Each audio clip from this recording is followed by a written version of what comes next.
One summer afternoon, Alice was roaming in a beautiful garden when she saw a white rabbit wearing a waistcoat.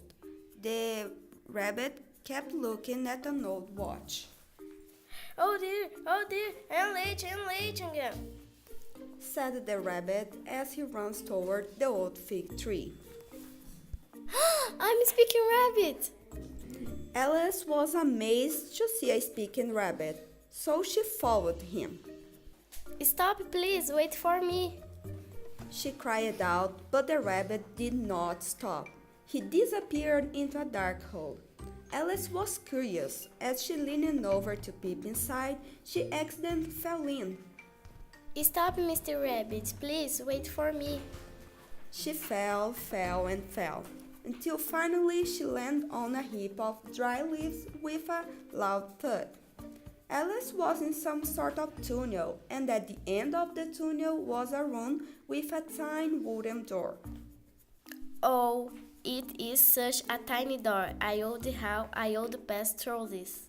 Alice did not know how she would get out of the tunnel because she was too tall to fit through the tiny door. But in this room there was a glass table, and on the table there was a golden key and a bottle labeled "Drink Me." She picked up the key and took a sip from the bottle. It was delicious, and at the moment she drank from it, she grew smaller and smaller. Alice was now small enough to pass through the tiny door. She took the golden key and unlocked it. I never taste such a delicious drink. What's this? I'm shrinking. What a curious feeling. I'm so small now. By the light, the door led to a magnificent flower garden. She was very excited. As she walked through the garden, she saw an adorable little cottage on an island surrounded by water. Could this be where the white rabbit lived? Alice decided to find out. Oh, such a beautiful garden. Oh, wait, I see a cottage. I must be White Rabbit's house. Alice was excited to enter the cottage. Inside, she found the white rabbit. The white rabbit was very angry that Alice had knocked before coming in, but Alice ignored him because she had spotted a chocolate cake. She was very hungry and helped herself to a big bite. No sooner did the cake touch her lips than Alice started to grow taller. She grew so taller that her head could now touch the ceiling. Such a yummy chocolate cake. Wait, this is strange. Now I am growing. Alice was getting too big for the tiny cottage. Quick, eat the carrot. Now I am shrinking. What's going on? I am scared. She took a bite and started to shrink, but this time she became even smaller than before. Alice was frightened and ran out the door. She ran as fast as she could from the cottage. Soon she met a caterpillar who was sitting on a colorful mushroom and smoking a very strange-looking pipe. Who are you? Me? I don't really know anymore. So many strange things happened to me today. Better that us to eat here. Take this mushroom. If you eat this, you can come back to your original size. Thank you, Mr. Caterpillar. This mushroom looks yummy. Alice continued on her way. She came across a Cheshire cat sitting in a tree. Dear Cheshire Cat, where am I? Can you tell me how do I get out of here? That depends a good deal on where you want to get to. I don't know where. Then it doesn't matter which way you walk. Meow. What sort of people live here? In that direction lives Heather and Matt Harry. Visit either you like it. Everybody mad.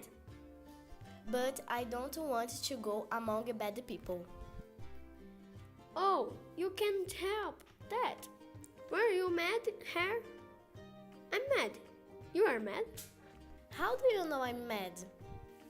You must be well done. Have come out here. And then the cat disappeared. Alice found the Mad Hatter and the Marsh Hare in another garden. They were having a tea apart.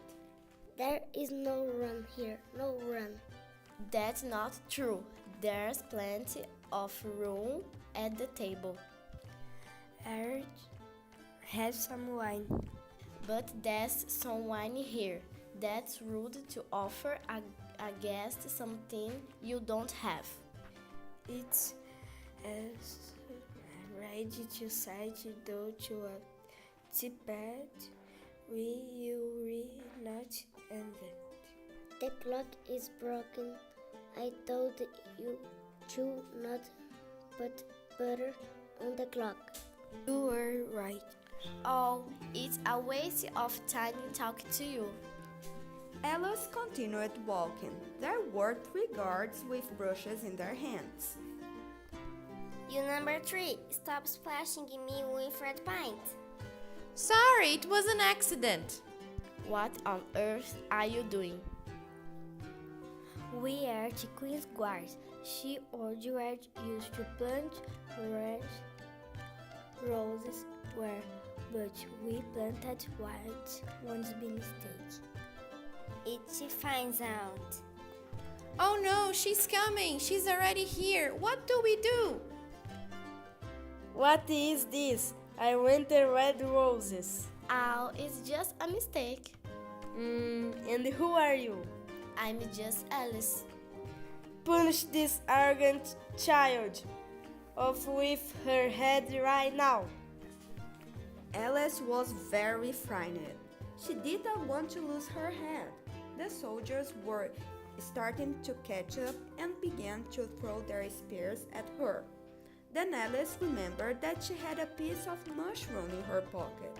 She took a bite and immediately grew taller and taller until the sharp spears felt like nothing more than toothpicks against her legs. I'm sorry, I want to do it again. Catch her. She is running away. But the Queen's soldiers would not stop. They were everywhere and Alice was so overwhelmed that she screamed with fright. Then suddenly she woke up and found herself laying under the old fig tree.